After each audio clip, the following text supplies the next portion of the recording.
Southeast Radio's Business Matters with Carl Fitzpatrick. Southeast Radio. Well, Grant Thornton has recently published a report entitled The Economic Cost of Cybercrime. But how is the rising prevalence of cybercrime affecting Irish businesses, and how can they protect themselves against an attack? Mike Harris, partner for cybercrime services in Grant Thornton, joins me now to discuss this issue in more detail. Mike, how would you describe what's happening in Ireland today from a cybercrime perspective? Thank you, Carl. Good morning. Yeah, no problem. I suppose our survey found that the economic cost of cybercrime in Ireland is about 9.6 billion euros per year. And what does that tell us? It tells us that there's a huge amount of cybercrime going on in Ireland. And we've seen massive increases in the amount of cybercrime and the number of attacks in the last number of years. Cybercrime is typically carried out by large to medium-sized organised crime gangs who target organisations of all shapes and sizes. And I think this is important because this is something we've definitely seen in Ireland in the last number of years. It's not just large multinational organisations. It's not just financial services organisations. It's organisations of all shapes and sizes that have been targeted by cyber criminals. They can carry out lots of attacks, some of which are unsuccessful, but they only need a small few of them to work in order for them to make their money. Ransomware, which is where you come in on a Monday morning into your office, you turn your computers on, and there's a pop-up on the screen telling you that they've taken away access to your systems and you have to pay a ransom of some description in order to get data back. And the number of SMEs that I've seen in the last year that have to face exactly that situation has grown massively. COVID must have been of benefit to these cyber criminals because so many people were working remotely. And one of the interesting stats that I read in your own survey was that 43% of employees faced no restrictions whatsoever accessing work-related documents remotely. So tell us about some of the exposure attached to that. Yeah, you make a very good point. Like in the last, since March 2020, obviously, COVID's been a massive part of our lives. And for the organisations that could do as big and small, they've moved in many cases into remote working. And, they've spent on technology to facilitate that. But more often than not, they've just made it work and they haven't thought about the security concerns that come with it. So if you don't control access to data, obviously there's a risk that someone other than an employee can access that data. In addition, the employee is sitting at home. So the decisions around, do I click on that link in that email or not? Do I open that attachment on that email or not? There's no one to discuss that with. So they're more likely than not to actually click on the link or to open the attachment and potentially run malware on their employer systems. And that's a big risk that we've seen to increase dramatically, driven exactly by COVID.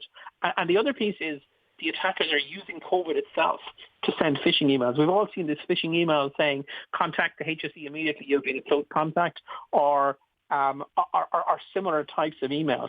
And they're using COVID and concerns about COVID as a method of making individuals click on those links and making them do something insecure on their IT systems. On the topic of passwords, we're seeing a lot of focus today on two-factor authentication, which has to be welcomed. But 1/3 of employees are using the same password for work and personal devices. Absolutely. And we've seen that as a trend over the last number of years. And even if people think about themselves and how they operate on the internet, people tend to share passwords because they've got a password that it's easy to remember and they don't want to have to be thinking of passwords all the time. So they use that across a number of different sites, and including maybe some of their work access.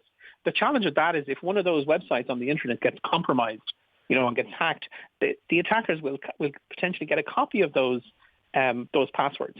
And in fact, there are large databases of compromised passwords available on the internet. You can actually go on them and type your email address in there and see if there's any compromised passwords associated with your email address. And that just shows the extent of this. And how much of a problem is it that employees are using their own personal devices for work and also their own personal email addresses? Yeah, I think it is becoming an increasing problem. And as I said, I think it's driven a lot by the remote working within COVID. So you have organisations, particularly small and medium-sized organisations, that haven't made the spend in IT and maybe don't, as a matter of course, have employees with emails. So they end up using their own emails. In those cases, there's obviously not the same controls you would have in place. You mentioned two-factor. So rather than just having a simple password, you can put a password and maybe a number in a text message that you get that allows you to get access. That's much more secure. But more often than not, that just isn't in place. And that leads back to the problem I just talked about, where if there's large databases of username and passwords compromised already on the internet, you don't have two-factor, then it's potentially easier for the attackers to get into your systems. And it seems that two types of cybercrime are costing us the most money here in Ireland, and that's ransomware and tax fraud. Yeah, I think it's tax fraud is interesting because that's a fraud that would have gone on for years and years anyway, even before the advent of IT and the internet.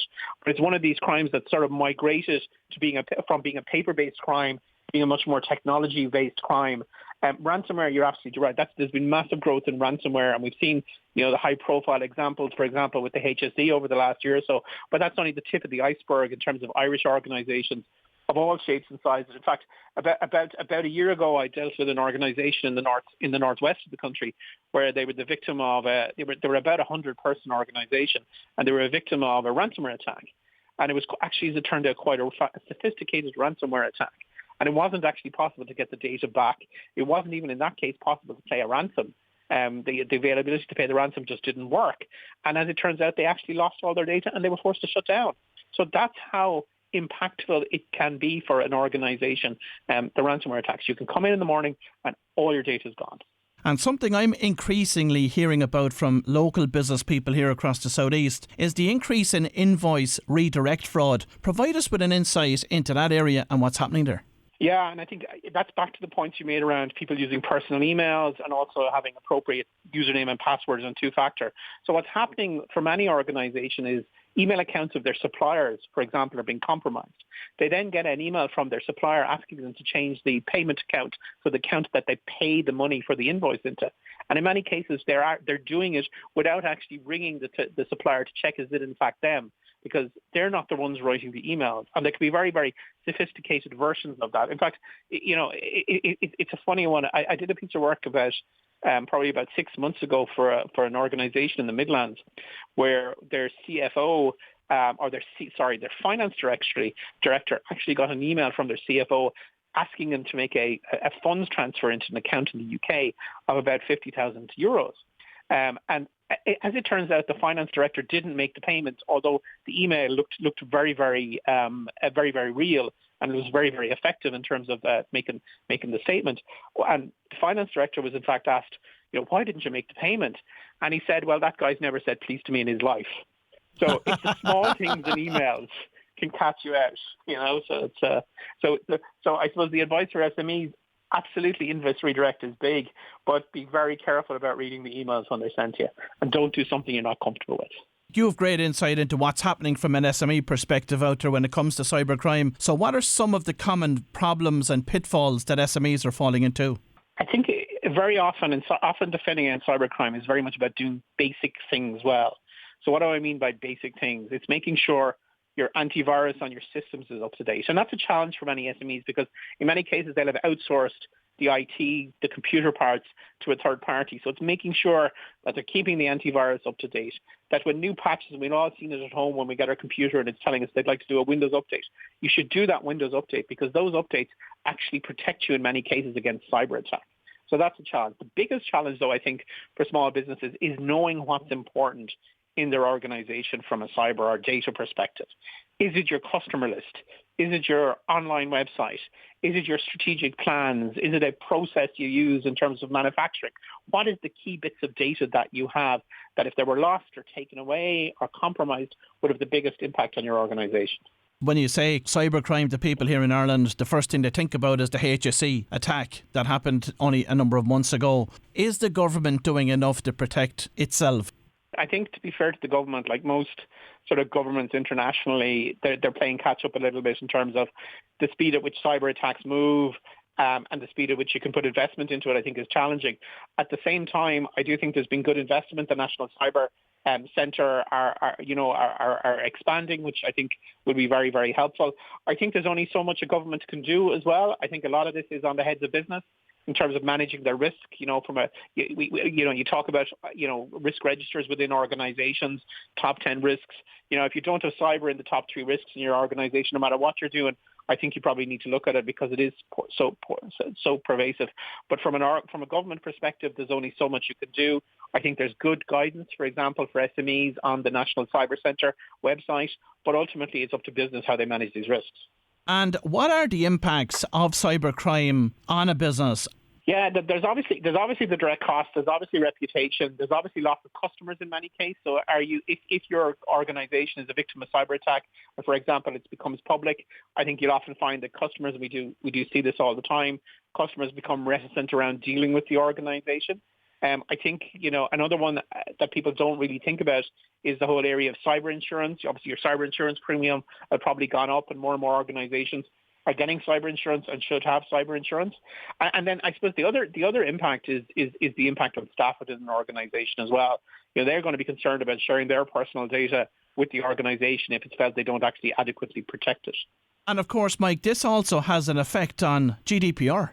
Clearly, security is a key part of the requirements around GDPR. Organisations need to keep personally identifiable information secure.